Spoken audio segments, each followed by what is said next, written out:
Engineer அதை போய் பார்க்கணும். அஸ்திவாரம் போடலாமா போடக்கூடாதுன்னு அவரை போய் பார்க்கணும். ஏபிடிஓ ஊரக வளர்ச்சித்துறை என்ன பண்ணானே, கிராம வளர்ச்சி நிர்வாக அதிகாரியா இருக்கக்கூடிய ஏபிடிஓ என்ன பண்ணானே போய் பார்த்துருக்கணும்.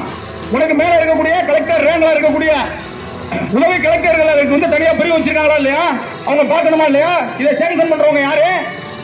சேங்ஷன் பண்றவங்க யாரு? மாவட்ட ஆட்சியர் தானே. மாவட்ட ஆட்சியர் பார்க்கணுமா இல்லையா? மாவட்ட ஆட்சியர் என்ன பண்ணாங்க? இத்தனை நாள் புகார் கொடுத்துருக்கேன், 1.5 வருஷமா என்ன பண்ணாங்க? வட்டாட்சியர் சமாதான கூட்டம் போட்டாங்க, மேல வந்து அனுப்பவா இருந்தாங்க. மாவட்ட ஆட்சியர்கிட்ட என்ன பதில் வருது? உங்க மனு வந்து விசாரணையில் உள்ளது, நடைபெறும், உடனே நாங்கள் நடவடிக்கை எடுத்துவோம்னு தலைமைச் செயலகத்தில் இருந்து பதில் வருது. எஸ்சியா இருக்காம இவன் வீட்டை பில்லு போட்டு எடுத்தவன் பிசி அழகேஷ் எஸ்சி தாழ்த்தப்பட்டவன் ஆட்சியாளர் நலத்துறை ஆணையரகத்துக்கு அனுப்புறான். அவங்க நடவடிக்கை எடுக்க சொல்லி உத்தரவு போட்டுருக்காங்க. எடுத்தீங்களா? சந்தேகப்பட்டு கூலி கூட வந்திருக்குன்னு சொல்றேன், சந்தேகப்பட்டு ஒரு நபர்கள் வந்திருக்குன்னு சொல்றேன். வந்தாரா முத்துகிருஷ்ணன் எங்கேயே பார்த்தேன், பையன் கண்ணில் தென்பட்டாரு. அவர் வந்தாரா, விஜயராமன் சொல்றாரு, அவர் வந்தாரா 5-6 பேர் நின்னாங்களாம், விரட்டி விட்டு வந்துட்டான். எத்தனை மணிக்கு? 9 மணிலேருந்து 11:20 வரையில் விரட்டி விட்டு வந்தாங்களாம். நான் அப்போ புகார் கொடுத்ததை பார்க்கல. அப்போ யார் அந்த ஆளை விரட்டி விட்டாருன்னு அவருக்கு தெரியுமில்ல, வந்து சொல்லியிருக்கணும்ல. புகார் கொடுக்குறேன், அவங்களால எனக்கு வந்து உயிருக்கு ஆபத்து இருக்கு, நடவடிக்கை எடுக்கணும். முத்துப்பட ஸ்டேஷன்ல சிஎஸ்ஆர் போட்டு கொடுத்தாங்க மனு ரசீது. என்ன நடவடிக்கை எடுத்தாங்க? எதுக்கு மனு ரசீது போட்டு கொடுத்தாங்க? எங்களால போட முடியாது, மறுக்க வேண்டியதுன. இன்னும் சுட்டி காட்டினேன், சுட்டி காட்டும் போது அவங்க நடவடிக்கை எடுக்கல. அப்ப எல்லாம் உள்நோக்கத்தோட செயல்படுறீங்க. ஒட்டுமொத்தமா அதிகாரிகளுக்கு உடனே நீங்க எல்லாம் துணை போனீங்கன்னா நாங்க மட்டும் போராடிட்டு இருக்கணுமா? உங்களுக்கு அக்கறை இல்லையா? உங்களுக்கு பணம் வாங்குறீங்க, சம்பளம் வாங்குறீங்க, எல்லாம் மேல சொல்ற உத்தரவு அப்படியே செயல்படுவீங்களா? இந்த ஐயப்பன் போலீஸ் ஒரு பொண்ணை அழைச்சிட்டு ஒருத்தர் ஓடிட்டார். பொண்ணையும் சொல்லக்கூடாது, பையனையும் சொல்லக்கூடாது, அதுக்கு ஒரு சட்டமா இருக்கும், இல்லைன்னா ஏதாவது எழுதுவீங்க.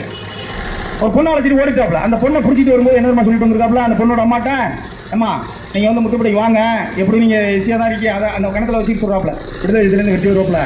வெற்றி வந்தோடனே மண்ணனை ஊற்றி கொடுத்துக்கிற மாதிரி ஆக்ஷன் பண்ணுங்க. வெற்றியை நாங்கள் போக்குவரத்து போய் கேட்கறோம் சொல்றான்யா.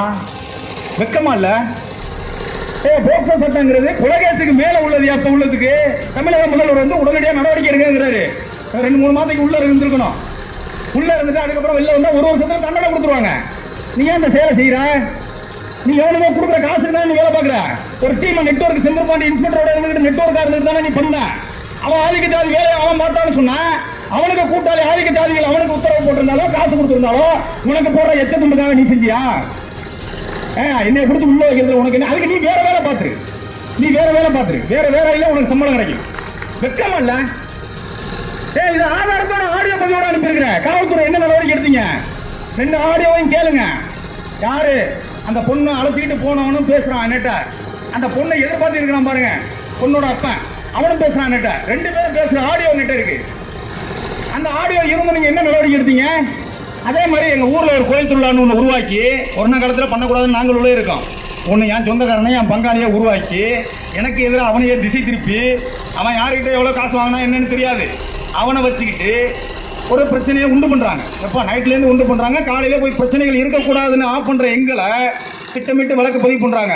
அந்த வழக்குல ஐயப்பனை என்னிட சொன்னது, அந்த வழக்குல அந்த பொண்ணு ஐயப்பனுக்கு நைட்ல எப்படி போன் பண்ணும்? சாதாரண போலீஸுக்கு ஸ்டேஷன் நம்பருக்குள்ள பேசியிருக்கணும், எஸ்ஐ நம்பருக்குள்ள பேசியிருக்கணும், இன்ஸ்டியூட் நம்பருக்குள்ள பேசியிருக்கணும், உளவுத்துறை கிட்ட பேசியிருக்கணும்.